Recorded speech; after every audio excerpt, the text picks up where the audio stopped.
With another little video that is designed to help you overcome some of the problems you're having with corporations that are attacking you or your so-called straw man or your trust account.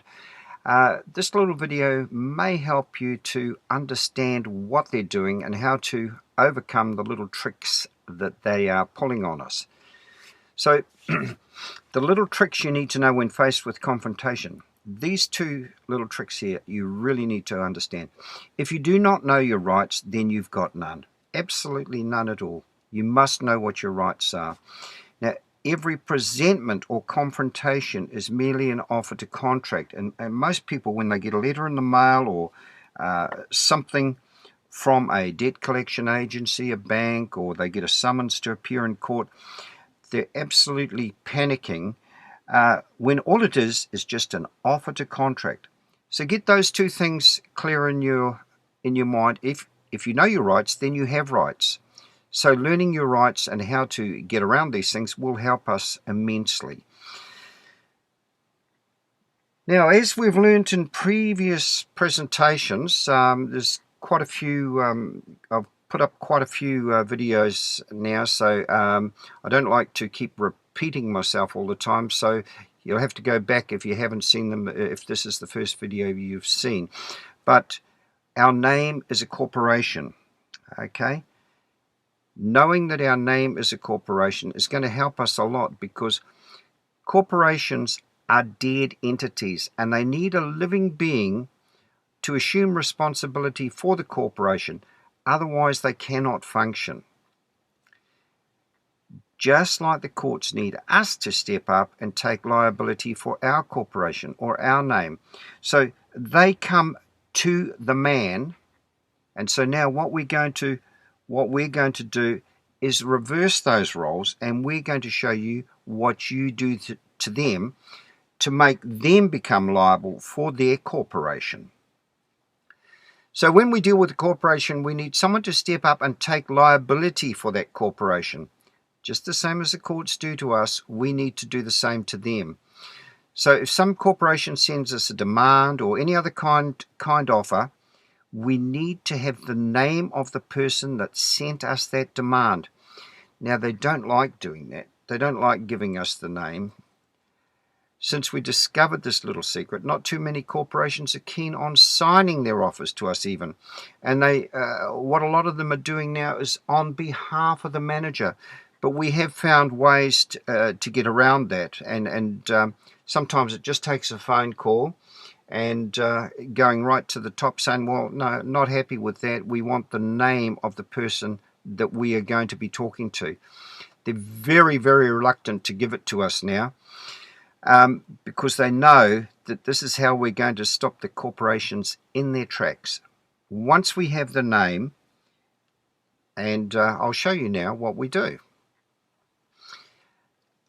The first thing, all correspondence that we receive must be replied to within 3 days.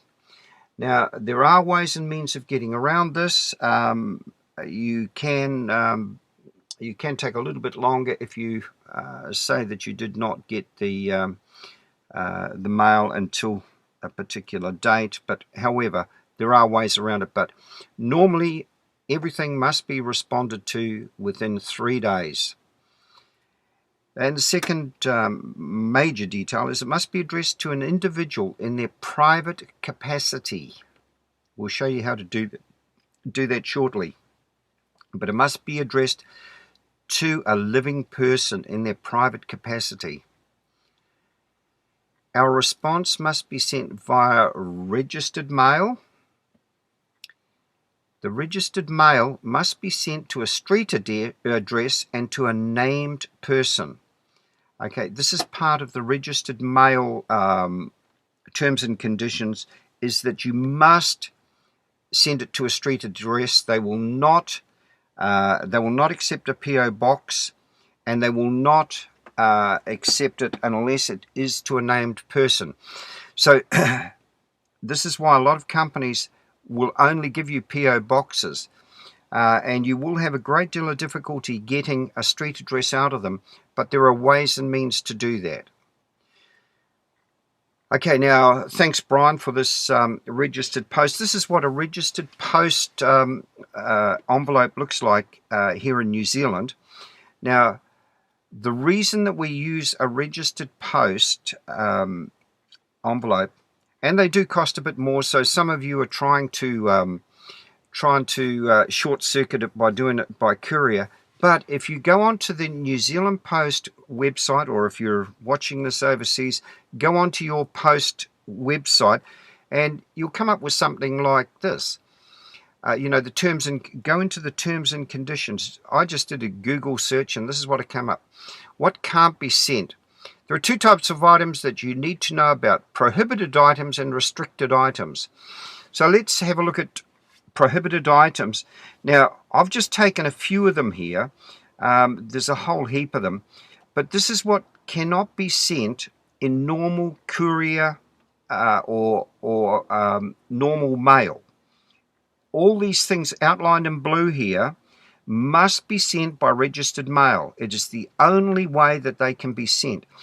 So traveller's checks, deeds, negotiable instruments. Now, what we're going to be sending them is a negotiable instrument, including any bearer security, bill of exchange or uncross-checked, bonds or shares, credit or bank cards, cash, currency, bullion or vouchers. Okay, so those things are the ones we're looking at. It does include fragile items, jewelry, collectible antiques, blah, blah, blah. But the most important thing that we are looking at is what we will be sending is a negotiable instrument. So that is what you ask for, a registered post envelope, and they do cost a little bit more, but hey, you've seen why. Now, all mail sent to a PO box and to a corporation will be ignored. They do not need to respond to us. And that's why we're not getting replies and people saying, well, I wrote to them and they haven't responded. Okay, so now you can see why. And these are the little tricks of the trade that they use to stop us in our tracks. Unless the correspondence is directed to the real person that sent it to you, it will be ignored totally. Okay, so a corporation will ignore it, and unless it's sent to a named individual, it will be ignored. Right, now here's a letter. Now I've done it in two parts here because there's been a few complaints that the letters that I've written up are too small. They couldn't read them. So with a bit of luck, everyone, including someone with bad eyesight like me, will be able to read this. Now, the first thing you'll notice at the top there is that we have private. So we've received something. In this case, I'm doing it to a bank. So we're going to go back in private. And we're going to use our given names, which is John Henry. We're not going to be using Doe, because John Henry is the person's personal representative. And there's our street town. Now, we are going to address this to the person in his private capacity. So, Bent Copper in his private capacity, 1 Rip-Off Lane, Skanksville. Now, we address it to him, Bent Copper in his private capacity. Now, here's something that you need to know what this here means. So let's have a look. The Court of Appeal has ruled that the use of without prejudice in communications is intended to encourage and facilitate the negotiation and settlement of disputes. Its use can help ensure that parties can make concessions and or admissions to try to reach a settlement, knowing that if settlement is unsuccessful, then those concessions, admissions will not be brought up in court and used against them. Oh! Very powerful, isn't it? It cannot be brought up in court and used against us. So in other words, what the court is stressing is that the need to ensure that parties to a dispute can freely and voluntarily undertake negotiations to try and settle a dispute in the knowledge that any acknowledgement or admission will not be used in any hearing, that's if negotiations fail, against the party who made the admission or acknowledgement. That is very, very powerful, and that's why we include that on our letters. Okay, now here's how we address it. First of all, you must respond to the letter that you received and acknowledge the letter. So, we, the underwriters, thank you for your final demand for payment dated 21st of August 2013 and bearing a postmark dated 28th of August 2013, which we received today, the 29th of August.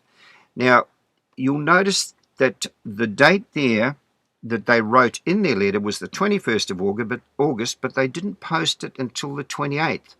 So they're trying to delay the sending of the letter, thinking that that we're not smart enough to know that the 3 days of grace that we mentioned earlier is going to be up by the time we get the letter, and so there's nothing we can do about it. So we're addressing that right from the start. This is just one of the little tricks that they use against you. Okay, we continue. We are not certain exactly what Bent Copper is demanding in Bent Copper's letter to us, as in the second paragraph, and here I have it highlighted, accordingly the bank demands payment from you of $2,165, as there is no sum certain written, and the bank is making a demand on you. Now, the bank must put the amount in writing, because that there used to be a unit of silver, that symbol. Now it isn't. It's a nothing symbol. Okay? So it must be in writing, and it must be $2,165.25. That there is not a dollar sign. A dollar, as you've heard in previous videos, is a silver coin. Okay, then we go on to the notice, because we must notice them now. Okay, the notice. Bent Copper is hereby noticed that we will at all times promise to pay any alleged outstanding amount upon Bent Copper under his own full commercial capacity with clean hands and equity, providing full, complete, certain, and not misleading disclosure to the following questions. Now, they cannot do that with clean hands and equity, because they know that they are perpetrating fraud upon us, and so they cannot do it with clean hands and equity. Therefore, the questions, and you don't need 200 questions like some of them are putting out there in their letters. These 5, there is no way that they can answer any one of them. And the first one, that John Henry is you. Now, if you go back to the previous slide, they're demanding it that you make payment. Well, is John Henry you? He most certainly isn't. 2, that a sum certain has been demanded for payment by the bank. As I showed you, there is no sum certain. There's only a squiggly, there's an S with a line through it, and then some numbers. So there's no written amount or sum certain that anyone is able to make payment.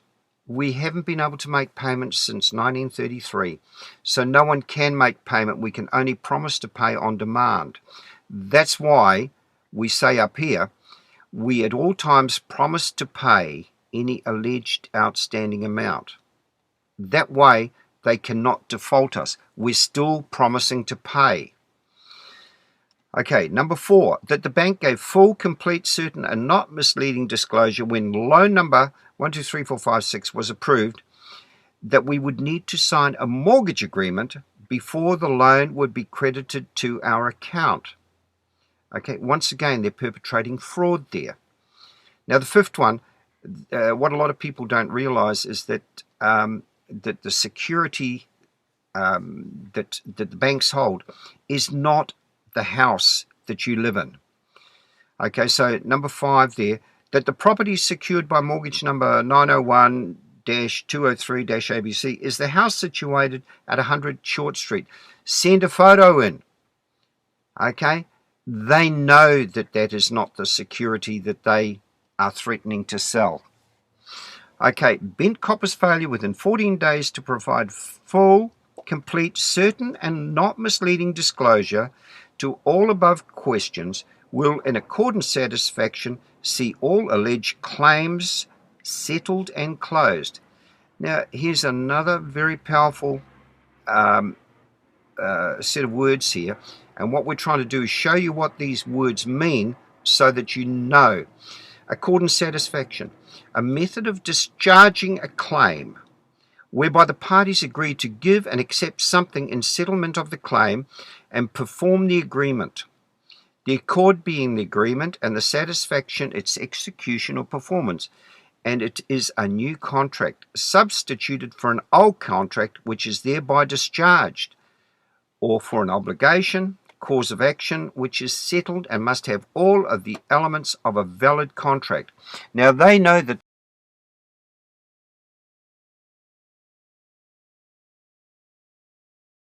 they haven't given us a valid contract.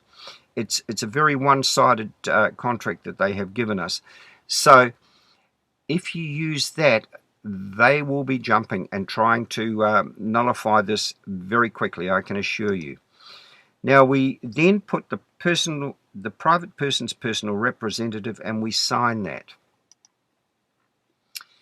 Now we turn the letter over, and on the back at the bottom right-hand corner of the letter, we place a 5-cent stamp. Now, unfortunately, I couldn't find a New Zealand 5-cent stamp, so I've got an old Teddy Roosevelt United States postage stamp here. Now, this is what you must do. The day that you send the letter, you must stamp the date across like that. You must also put your name across like that. Now, the only reason I've put this in red is that you couldn't see it when it was in blue. So I've put this in red, John Henry. Okay, you must do that. Now, you see, what happens with a lot of documents is that they will turn the document over and it becomes an inchoate instrument. They will then fill it out because they have your signature on the front side, and they use your signature to create money. Okay, so the inchoate instrument on the back here could be filled out to raise more money for them. So by doing this, you have put a postage stamp on there. You are the last signature on that page. They cannot interfere with the post. By following their rules, we are now holding them accountable. So don't take shortcuts. Follow the procedures, and they must leave us alone. Good luck out there. Do it properly, do it right, and let's hold them accountable. Thank you.